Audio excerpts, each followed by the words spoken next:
The Vinegar Time Learning Series presents Don't Be a Haphazard Slasher, A Guide to Safety in the Workplace, Volume 1.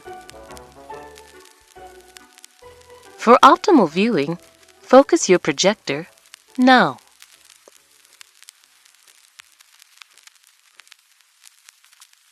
It's at this time your instructor should have handed you your workbooks, Chaos as a Career. If not, pause the audio and distribute now. Once you are ready, turn to page 1 and follow along. You'll find a short quiz at the end of each section. Record your answers in the spaces provided. Then feel free to check your answers in the back of the book to see how well you did. Ready? Let's begin. Whether amateur or professional, it's smart to be aware that accidents can and will happen. Should you find yourself on the defensive side of things, just remember this friendly little acronym, STAB. This stands for slips, trips, altercations, and burns. In this audio, you'll hear efficient and effective ways you can stab. Let's go over a few of the examples now. Slips. Uh-oh.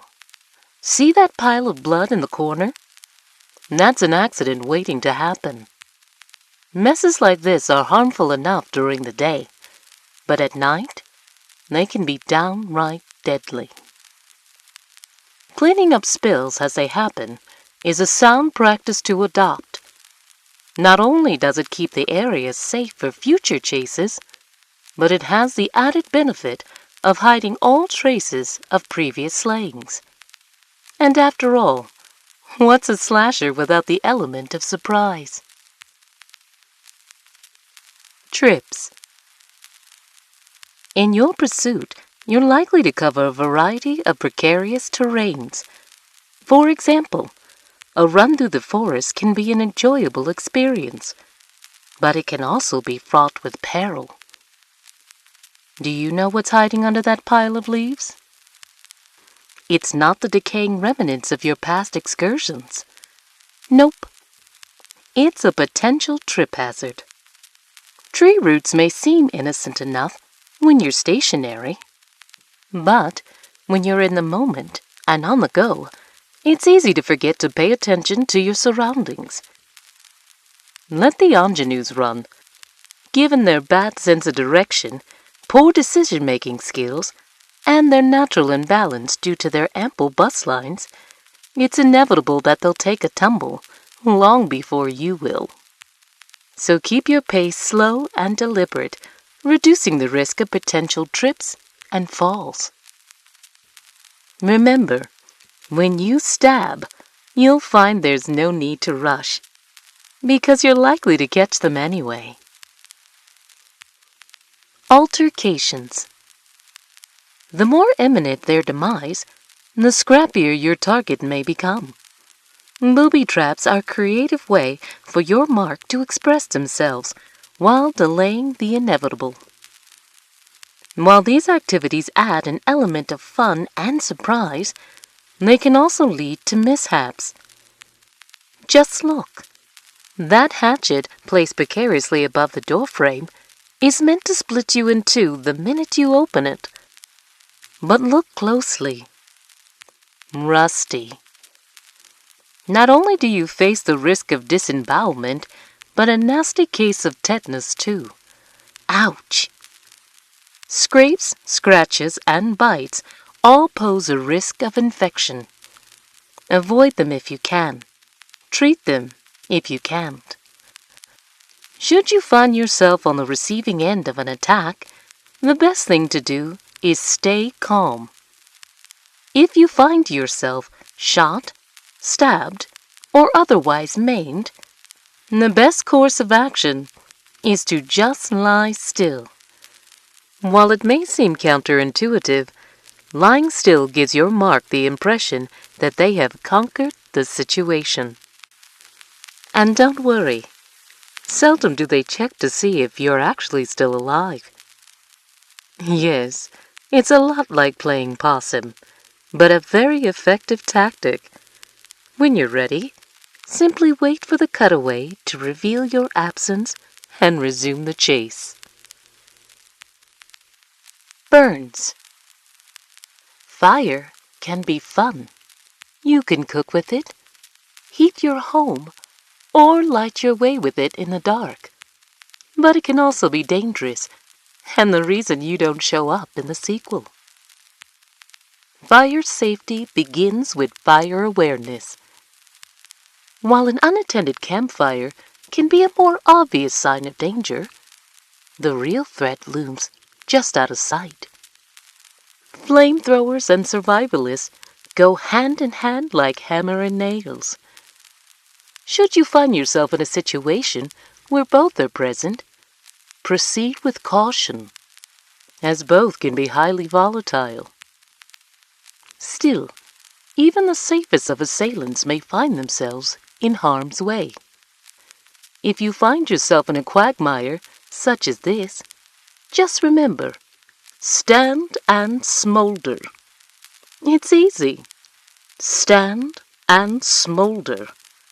Just 2 small words for maximum impact. When you stand and smolder, you're sending a clear and direct message that any and all attempts against your persons will be met with stony indifference and active retaliation. No need for lengthy monologues or grand gestures. When you stand and smolder, the message is clear. You're not going anywhere. This simple yet effective technique hinders and deters most future attacks. So remember, stand and smolder. It's easy. Fire danger can be present in the most unlikely of places. For example, a sorority house dorm room may seem a rather safe environment, but let's assess the risk. Oh my, that tangle of cords can't be good. Hair dryers, curling irons, and hot pots all on one outlet spell disaster. And what about that space heater? I don't think the dorm mother would approve of that. While it's true, young co-eds can be careless at times with their creature comforts, it's nothing compared to the danger that awaits an unsuspecting predator. Remember our message from earlier? Fire safety begins with fire awareness. That can of hairspray is doing more than keeping her coif intact. It's posing a potential threat. Can you figure out why? Hairspray is a highly flammable material and should be kept away from exposure to high temperatures and open flames at all times. But pair these objects with a feisty final girl, and you've got trouble. When faced with this precarious situation, what do you do? Do you remember? That's right. Stand and smolder. Because when you stand and smolder, you're sending the message that not only are her efforts futile, but also reckless to the environment. The chlorofluorocarbons, or CFCs, contained in that hairspray are one of the leading causes of ozone depletion. In addition, they contribute to global warming and destroy fragile ecosystems, including, but not limited, to marine life. Wow, and you thought you were deadly. It's at this point where you may be asking, is stand and smolder my only recourse of action? And the short answer is no. An astute assailant knows that he or she can readily rely on the use of tropes. This tried and true technique involves the subtle use of the dream sequence fake-out. Caught in a compromising situation? Simply cut to the next morning. The tactic not only saves you from being incinerated to cinders, but gives you a chance to reset and start afresh. Want to leave an ominous calling card? Sure, why not? Handprints on the door, shredded sheets, or try the double classic fake out and have a cat jump out at them. The possibilities are endless. Your profession is fraught with dangers, but an ounce of prevention, sprinkled in with a little precaution, can mean ages of good times and amazing memories. Just remember, when you consistently stab, you're sure to come out a winner.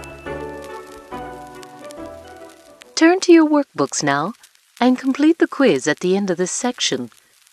You may also turn off your projector at this time. Thank you for listening. If you made it this far and you have a moment, please feel free to leave a like, to leave a comment, to leave a black heart emoji, or to subscribe. And I'll be sure to see you here once again for more audio adventures.